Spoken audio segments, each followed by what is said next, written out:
Bonsoir et bienvenue dans cette dernière émission d'été d'À bon entendeur. Avec un reportage en Suisse sur des espèces méconnues et menacées, les abeilles sauvages. Mais pour commencer, on va parler du paléo. Pas le festival de musique, mais d'un régime alimentaire qui fait fureur en Allemagne. Le régime paléolithique. Il s'agit en fait d'adopter la même alimentation que nos lointains ancêtres. De nombreuses stars comme Kobe Bryant ou Novak Djokovic vantent les mérites du régime paléo. Mais est-ce vraiment praticable et surtout recommandable? Enquête à Berlin sur les Cro-Magnons du XXIe siècle, Anne Maillet et Denis Partchoff. Il n'en a pas l'air comme ça, mais Paul Zellhorst est un Cro-Magnon des temps modernes. Il mange comme nos ancêtres chasseurs-cueilleurs, et il n'est pas rare de le voir grimper aux arbres en bas de son immeuble. À l'époque, nos activités physiques étaient beaucoup plus complexes. De nos jours, on passe le plus clair de notre temps sur une chaise toute la journée. On prend le bus, le métro, la voiture. Alors qu'au Paléolithique, on grimpait dans les arbres, on chassait, on courait, on essayait d'échapper aux prédateurs. Avant d'adopter le mode de vie paléo il y a 5 ans, Paul était joueur de poker professionnel. Du stress, des grosses sommes d'argent et des tournois jusqu'au bout de la nuit, jusqu'à ce que son corps et sa digestion se rebellent.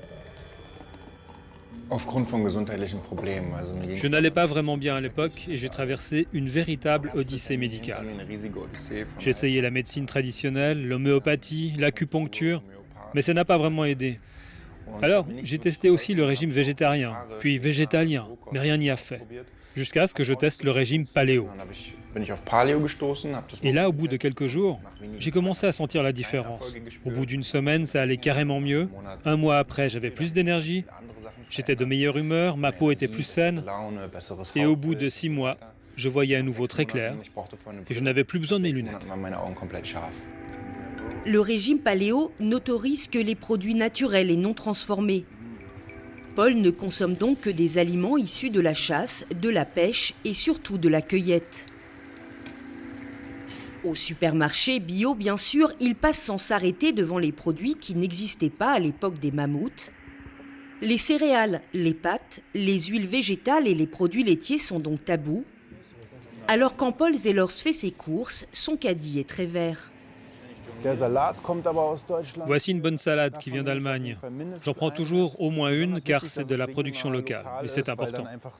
C'est frais, c'est durable et cela correspond aux exigences du régime paléo. Comme ce poireau dont je vais faire une bonne soupe.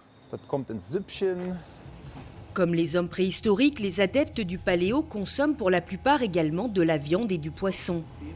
Mais en faible quantité car nos ancêtres rentraient souvent bredouilles de la chasse.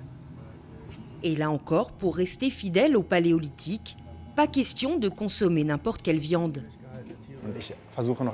Je fais très attention à ne consommer que des animaux qui ont été élevés conformément à leur espèce, c'est-à-dire comme à l'époque du paléolithique.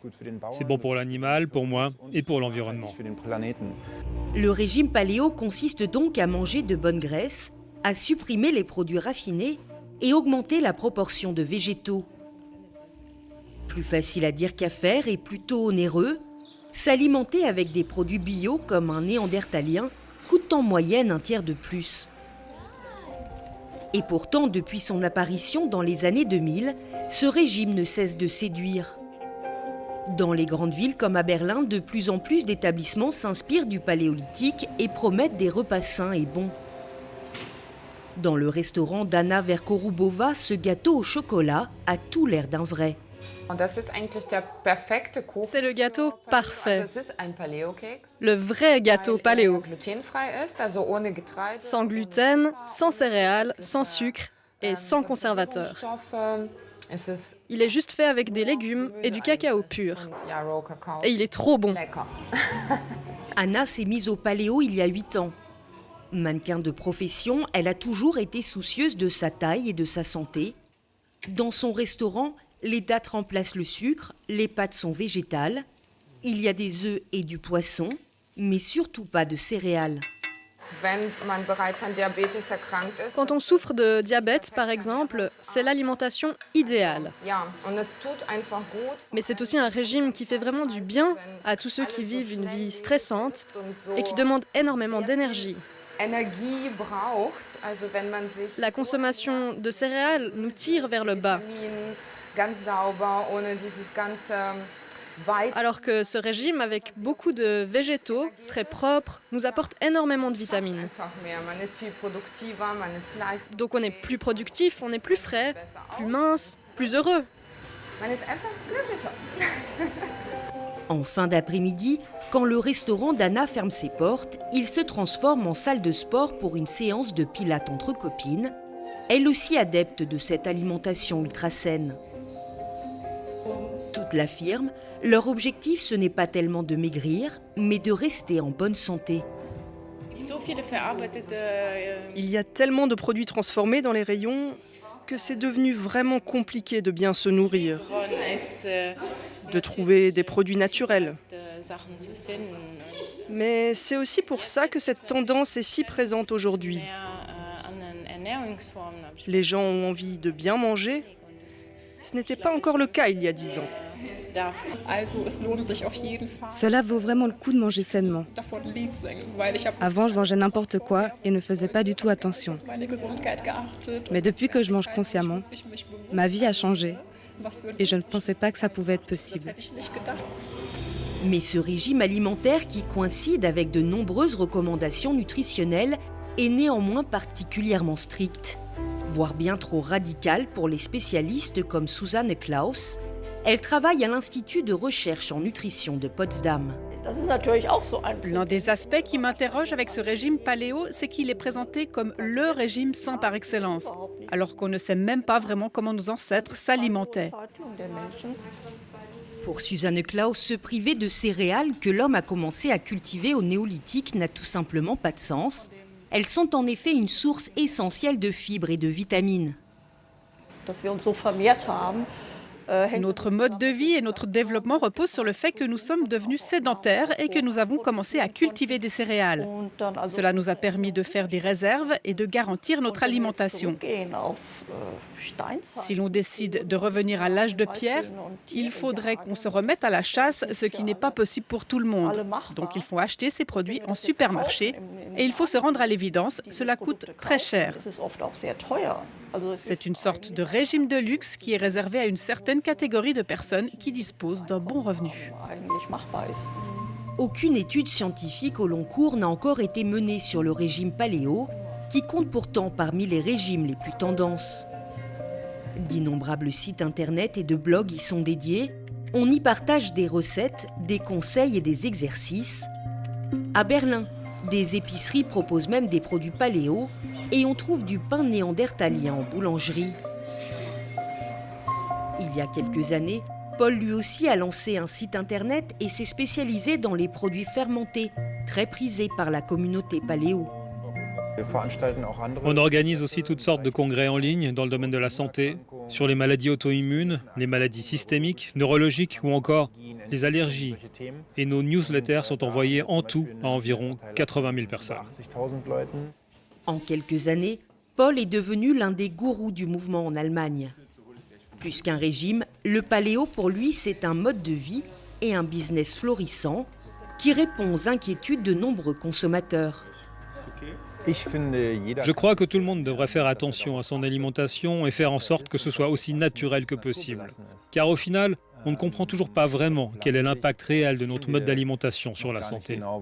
Alors moi, personnellement, je préfère être du bon côté de la route et miser sur nos millions d'années d'expérience, car c'est la plus longue étude de l'histoire de l'humanité. Il n'empêche, l'association des diététiciens britanniques a classé en 2015 le paléo parmi les régimes à éviter. Reste que tout le monde peut s'accorder sur l'un des principes fondateurs de cette diète inspirée de Cro-Magnon. Mieux vaut manger sain pour vivre bien.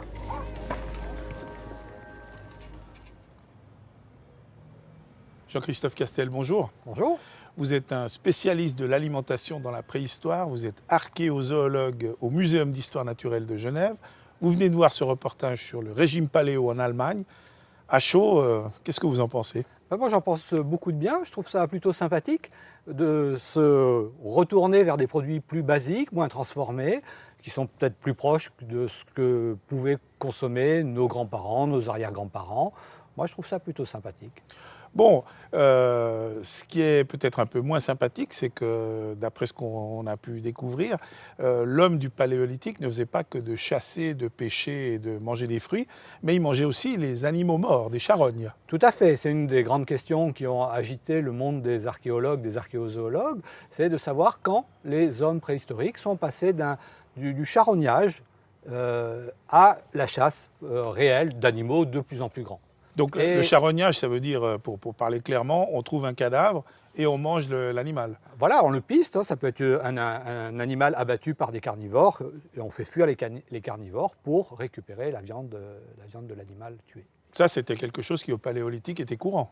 C'était tout à fait courant, même si, vers 300 000 ans, on a des preuves que la chasse était de plus en plus efficace, active, contrôlée, et avec des choix des animaux qui étaient abattus. Mais c'est sûr que si en 2019, en Allemagne, on commençait à vanter les mérites du charognage dans le régime paléo, ça marcherait peut-être un peu moins bien. Ça passerait pas, hein. Et puis notre organisme n'est pas aussi adapté à cette viande un petit peu faisandée que l'on pouvait avoir autrefois. L'autre chose, c'est que le Paléolithique, c'est très très long, hein. C'est entre 2,5 millions et 3 millions d'années. Et comment savoir si le régime qu'on dit aujourd'hui être le Paléo est bien le bon? Parce que ça a dû changer. Alors ça a changé au cours du temps avec des périodes très chaudes, avec de la faune tempérée qui était présente jusque très au nord de notre hémisphère, et les périodes très froides où on pouvait avoir des rennes jusqu'en Espagne. Et effectivement, ça varie dans le temps, ça varie dans l'espace, et les hommes se sont adaptés à tous ces environnements différents. Donc ils ont eu des régimes alimentaires différents. Sur 2,5 millions d'années, c'est obligatoire. Tout à fait, et ce que l'on sait, c'est que plus on est vers le nord, plus la part de la viande est importante, et plus on est proche des tropiques, plus la part végétale est importante. Mais alors, comment savoir si le régime qu'on nous présente ici à Berlin, comment savoir si c'est le bon régime paléo? Alors c'est le bon dans la mesure où il n'y a pas d'aliments tellement transformés. Après, c'est un régime qui est certainement plus sain que celui que pouvaient avoir les hommes préhistoriques, avec entre la viande faisandée, la viande qui avait trop grillé, etc., les animaux qui étaient éventuellement malades. Il y avait quand même quelques risques sanitaires qui ne passeraient pas aujourd'hui. D'ailleurs, Jean-Christophe Castel, l'espérance de vie n'était pas tout à fait la même qu'aujourd'hui. La plupart des gens mouraient plus jeunes que nos contemporains, mais certains pouvaient vivre assez longtemps. On a des cas de personnes qui ont dépassé les 50 ans, qui n'ont plus de dents et qui étaient pris en charge par leur groupe. Mais en principe, on mourait vers quoi? Vers 35-40 ans? On pouvait, en général, c'est ce qu'on dit. Hein. C'est difficile de mesurer l'âge précis d'un individu qui a dépassé 25-30 ans, mais on peut penser, effectivement, 40 ans, c'était déjà un âge très vénérable. L'autre chose, c'est que nos ancêtres du Paléolithique, ils étaient quand même un petit peu moins sédentaires qu'aujourd'hui. Ils ne passaient pas toute leur journée dans un bureau devant un ordinateur. Donc, si on adopte un régime de ce type-là, il faudrait qu'on soit aussi moins sédentaire, vous ne trouvez pas? Tout à fait. Le fait de bouger beaucoup implique une modification de l'alimentation dont on a besoin. Les gens qui sont sur les chantiers au bord des routes en plein hiver, par exemple, ont besoin de plus de graisse par rapport aux protéines, par exemple.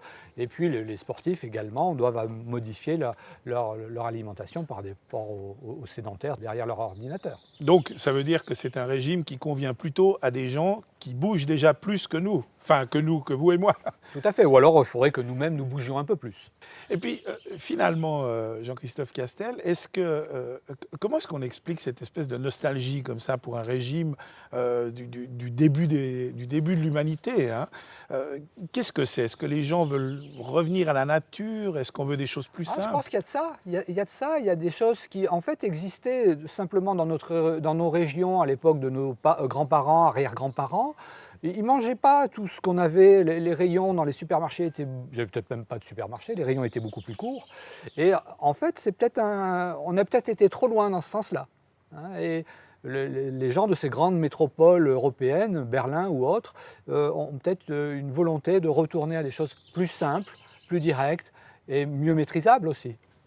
Et vous, Jean-Christophe Castel, vous êtes un adepte du régime paléo, vous qui étudiez le Paléolithique? Alors par certains côtés oui, par d'autres un petit peu moins, mais c'est vrai que c'est une démarche que en famille nous avons adoptée depuis assez longtemps. Alors je ne suis pas militant ni quoi que ce soit, j'aime bien manger aussi du n'importe quoi, mais c'est vrai que dans l'ensemble, manger un peu moins de viande, moins d'aliments transformés, plus de fruits et légumes, évidemment c'est quelque chose qui est venu progressivement dans notre alimentation. Mais bon, pas de céréales, pas de laitage, pas de fromage. Ça, là, c'est dur, là, c'est dur. Ce serait dur. Au Paléolithique, ça n'existait pas, tout ça? Non, ça n'existait pas. Les céréales, dans certaines régions, ils pouvaient en manger, évidemment, mais pas en Europe occidentale. C'est quelque chose qui est plutôt vers le Proche-Orient. Mais la part végétale de l'alimentation des hommes préhistoriques est très très mal connue. On ne peut pas l'appréhender à partir des vestiges qui sont présents sur le sol des habitats préhistoriques, mais en étudiant les dents, le tartre qui peut se coincer entre les dents, les usures des molaires, on arrive à avoir quelques indications sur la part végétale de leur alimentation. C'est des choses qui sont amenées à faire beaucoup de progrès dans les 10 ou 20 ans.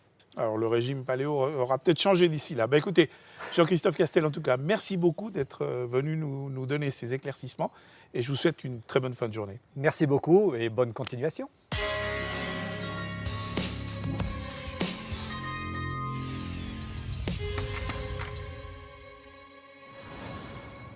Depuis toujours, l'image de l'abeille est associée à celle d'un délicieux pot de miel. Mais il existe d'autres sortes d'abeilles, moins connues et aujourd'hui menacées, les abeilles sauvages.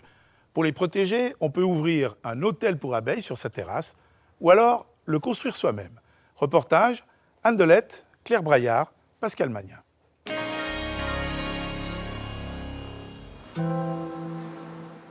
Dès les premières floraisons, il suffit de tendre l'oreille pour les entendre butiner. Contrairement à ce que l'on croit, une seule espèce d'abeille sur 615 recensée en Suisse produit du miel, l'abeille mellifère. Les autres dont on parle rarement sont les abeilles sauvages. Elles sont plus importantes pour la pollinisation que leurs congénères. Aujourd'hui, elles sont menacées. Dans les milieux urbains, elles ne trouvent plus suffisamment de lieux de nidification. Alors certains ont imaginé des hôtels à abeilles, petits nichoirs aménagés prêts à être installés. L'offre est grande et la fourchette de prix large, entre 10 et 400 francs pour un hôtel. Mathieu habite au centre-ville de Lausanne. Il vient de recevoir un colis fragile. Son hôtel à abeilles est un modèle qui fait fureur. Il est livré avec un tube contenant des cocons prêts à éclore. Moment de tension, délicatement, Mathieu regarde si les premières abeilles sont prêtes à sortir. Il suffit juste de tirer le bouchon caoutchouc délicatement. Alors suspense, on va voir si elles sont réveillées. Ça va être... c'est là, c'est ces deux-là. C'est l'abeille maçonne rouge et puis l'abeille maçonne cornue. C'est la curiosité. C'est surtout ça qui m'a piqué au premier abord, c'est la curiosité de voir et de pouvoir les observer. C'est aussi l'aspect écologique de la démarche, parce que toute personne qui rentre en contact avec cette boîte, parce qu'on prend l'apéro sur le balcon, les gens qui viennent chez nous, sont interloqués. Et là, tout de suite, ils vont nous poser des questions. Mais elles ne piquent pas, elles ne sont pas agressives, comment ça se fait? Et là, c'est une personne qui est convertie en fait à la cause. Mais sinon, voilà, c'est le petit rituel, c'est le matin avec le café, le lever de soleil, et de voir les abeilles qui sortent gentiment de leur nid et qui se réchauffent sur le mur de la terrasse. C'est toujours agréable de les observer, voilà, et de prendre le temps de les regarder. Voilà. Max Hubert est un vrai passionné et spécialiste d'abeilles sauvages. Dans son jardin, il a installé de nombreux refuges pour les accueillir et les protéger. Je suis vraiment inquiet de la disparition de ces abeilles, les abeilles en général, parce qu'elles procèdent à notre nourriture. 70% de ce que nous mangeons provient de la pollinisation au niveau de légumes et fruits. Et puis également de la diversité des fleurs, 80% dépendent de la pollinisation. Pas besoin d'être un as du bricolage pour construire soi-même son petit hôtel. Il suffit de quelques matériaux simples et de veiller à certains détails. Il faut éviter que vous ayez des bondous comme ici qui soient fendus, parce que pour la nidification, les hyménoptères ont horreur de la lumière, donc ils doivent dans la nuit. Il faut ensuite découper des longueurs de 15 à 20 cm, limer les bords pour éviter que les abeilles se blessent, ne pas utiliser de peinture ou vernis qui sont toxiques et se munir d'une bouteille de PET. Ce qui est important, c'est que vous ayez des diamètres qui soient différents. En fait, c'est comme nous pour les habits, s'ils sont trop grands, on n'y va pas, et puis s'ils sont trop petits, on ne rentre pas. En fait, chaque trou va correspondre à une espèce. Ce qu'il faut savoir, c'est qu'il n'y a que 20% des abeilles sauvages qui vivent là-dedans. 80% vivent dans la terre. Une fois le nichoir terminé, il faut le disposer à l'abri du vent et de la pluie. Ensuite, il n'y a plus qu'à attendre que les abeilles s'y installent. Après le gîte, il faut penser au couvert.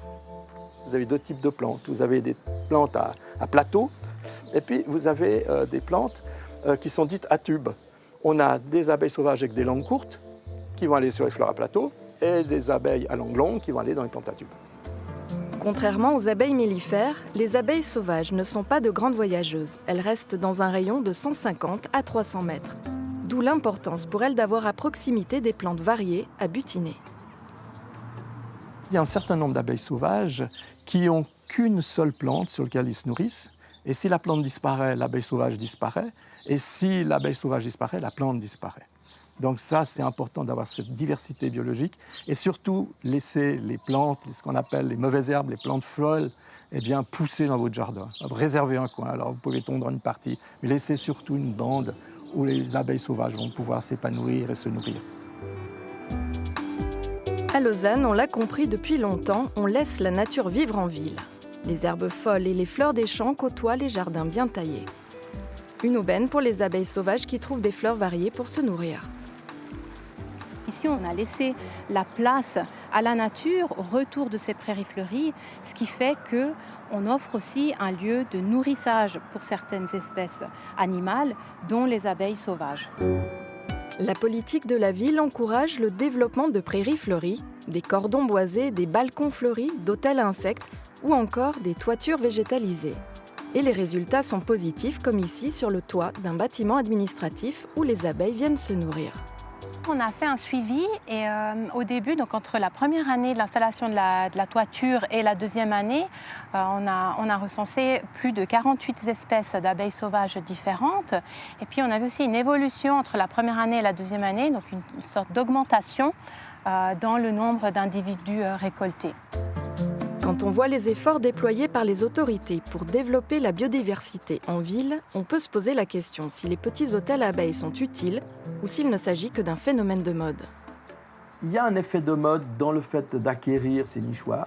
Le côté positif, c'est une prise de conscience, qui n'est loin pas négligeable. D'une part, par la connaissance, on va protéger ce qu'on connaît. D'autre part, ça va améliorer l'habitat pour certaines espèces qui ont de la peine à le trouver en ville. Phénomène de mode ou non, une chose est sûre. Tout ce qui contribue à développer et préserver la biodiversité, c'est utile pour 100% des abeilles.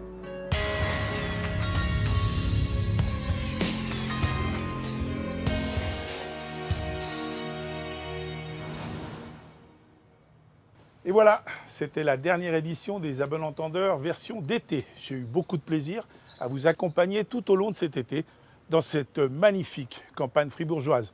Bonsoir Manuel. Bonsoir Malik. Alors, on vous retrouvera dès mardi prochain pour un nouvel À bon entendeur dans notre studio de Genève. Oui. Mais cette émission aura encore un petit air lacustre et estival, puisqu'on va parler poissons du lac. Absolument, et on va découvrir ensemble des poissons, des espèces de poissons peu réputés pour l'instant du moins, comme les tanches, les brèmes ou silures, qui sont tout à fait comestibles. Certains chefs gastronomiques les ont adoptés. Il faut dire que les poissons dits nobles, les espèces nobles, sont en voie de raréfaction. Ah bon, ça veut dire que les ferrats sur le Léman ou les bondelles dans le lac de Neuchâtel, il y en a de moins en moins. Mais alors pourquoi? Alors il y a plusieurs facteurs. Il est vrai que les pêcheurs se plaignent beaucoup de la concurrence du cormoran, ce grand oiseau très vorace qui s'est installé en Suisse, s'y est démultiplié. Des pêcheurs que notre équipe a suivis pour bien comprendre leurs difficultés financières par exemple. Il n'y a pas grand-chose pour le moment. C'est un peu comme ça tout le temps depuis quelque temps, non? Ça dépend toujours dans quel filet, mais en ce qui concernait les perches, les palets, les bondelles, les truites et les brochets, c'est le néant. La dernière fois que j'ai été au palais, c'est-à-dire hier, j'ai fait 6 palets. Et ça n'a même pas payé la sortie avec l'essence. Ce jour-là, comme les autres d'ailleurs, les filets restent vides longtemps. En voilà 2. Après 200 mètres de filet. Eh bien, merci beaucoup Manuel. On va découvrir tout ça mardi prochain. Et puis moi, en attendant, je vous souhaite une excellente fin d'été. Portez-vous bien et à très bientôt.